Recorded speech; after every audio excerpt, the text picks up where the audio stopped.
Hi and welcome to AQA A-Level Biology section 2.3. Here's the specification. If you want to stop and have a read, then do so now. Okay, so we'll start with the cell that we've already learnt the ultrastructure of, and we can see that the cell has a plasma membrane around the outside. Now we're going to look at the ultrastructure of that plasma membrane today. The plasma membrane is made up of 2 layers of phospholipids, and it's known as a phospholipid bilayer because it has 2 layers. 1, 2. These here are your phospholipids. The phospholipids have hydrophilic heads and hydrophobic tails. Hydrophilic means water-loving. Hydrophobic means water-hating. Because these phospholipids have a hydrophilic and a hydrophobic area, we can say that they are amphipathic. So they're amphipathic because they have hydrophilic areas and hydrophobic areas. The plasma membrane also has proteins and cholesterol embedded within it. Now the proteins make it look like, somewhat like a mosaic. So you can see here you've got all of your phospholipid heads with these blue proteins embedded, and that looks a little bit like a mosaic. And you've also got cholesterol here, this green one, which regulates the fluidity of the membrane. Now when we say fluidity, we don't mean liquid, we mean the ability to move. So sometimes you will see the plasma membrane referred to as the fluid mosaic model. Fluid because of the cholesterol, mosaic because of the proteins.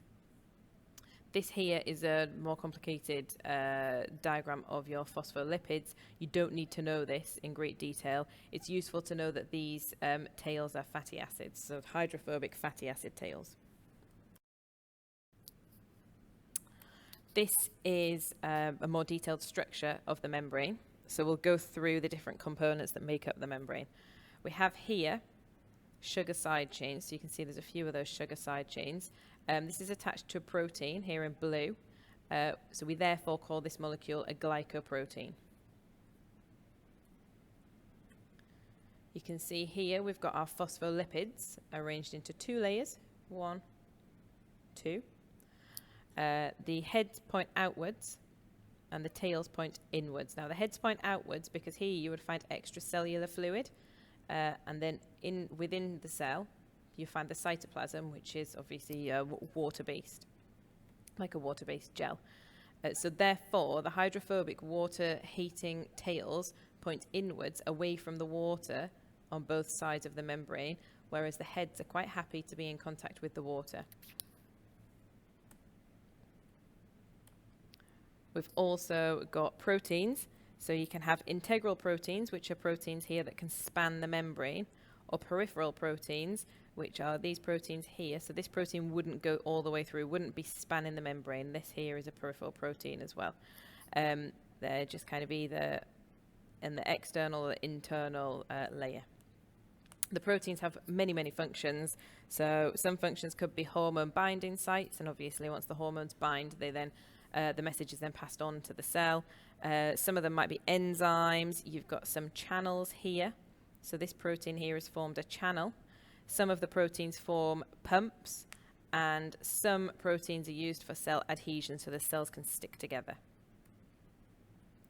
We've also got cholesterol, these yellow bits here that are embedded between the phospholipids. And as I previously said, they regulate the fluidity of the membrane.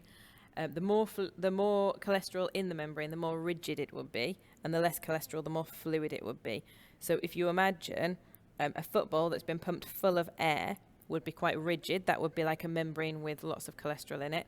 And a football that's had half of the air taken out of it would represent a more fluid membrane with less cholesterol. Okay, onto membrane transport. So there's a number of methods of transporting molecules from one side of the membrane to another. The first is diffusion. I'm sure you've come across this in GCSE.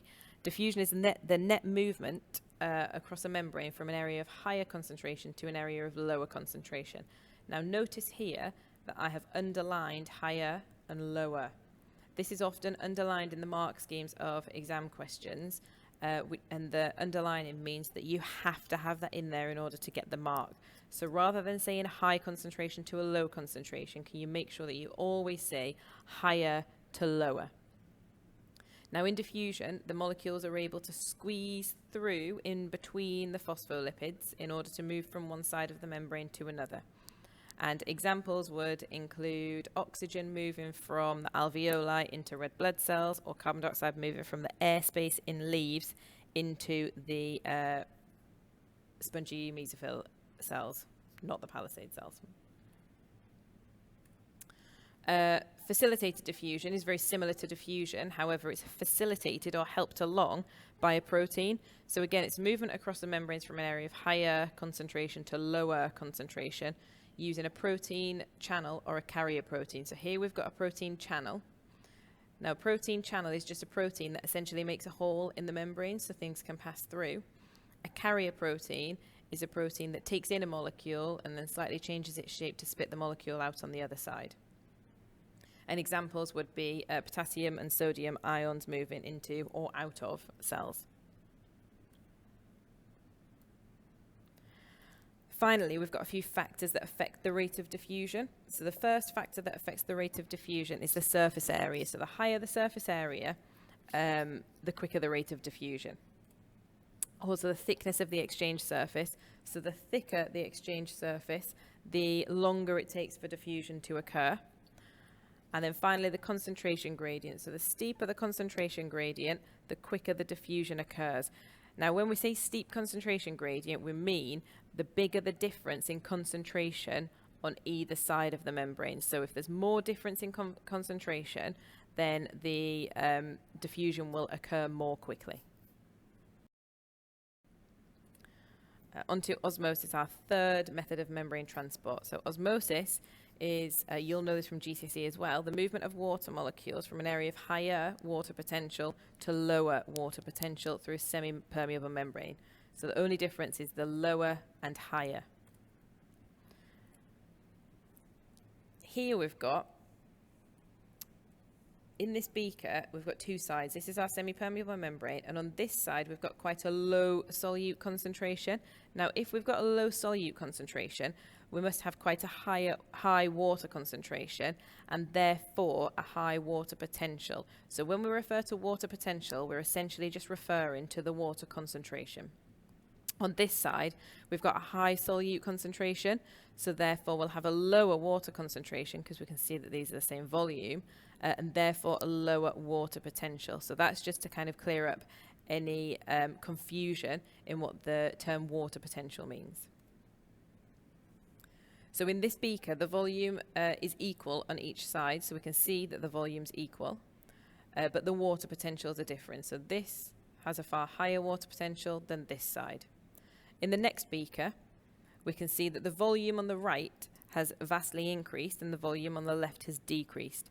Now the reason that this has occurred is because osmosis has taken place, so your water molecules have moved through the semi-permeable membrane, moved through that membrane, and to the right side. Now the reason it's moved from this side to this side is because this has a higher, had a higher water potential than this side. So the water molecules move in an attempt to equal out the water potential on both sides of the membrane. So therefore our volume here has increased as the water molecules have moved through the semi-permeable membrane. Please note that the solute molecules did not move. So you can see here that we had 1, 2, 3, 4, 5, 6, 7 solute molecules before. We've still got 1, 2, 3, 4, 5, 6, 7 solute molecules here. I'm not going to count these ones, but they're the same amount. And then finally, for osmosis, if you place animal cells in pure water, they would undergo something called osmotic lysis, and that means that they would fill with water and burst because they don't have a cell wall. This diagram here is showing plant cells if you put them into various different solutions. So here we have a plant cell that's been placed into a hypotonic solution, which means that it has a high water potential, and therefore the water has moved into the cell and it causes the cell to become turgid. So the cell will never burst because of the cell wall, but it becomes turgid. Here we've had a cell placed into a hypertonic solution, which is a solution with high solute concentration. So therefore, the water has moved from the inside of the cell and moved out, and therefore we say that the cell has become plasmolyzed. So this cell here is plasmolyzed, this cell here is turgid. This cell is in an isotonic solution. Isotonic solution has the same osmolarity in both inside and outside of the cell, so there's actually no net movement. You can see there's water moving out and there's water moving in, but no net movement of water.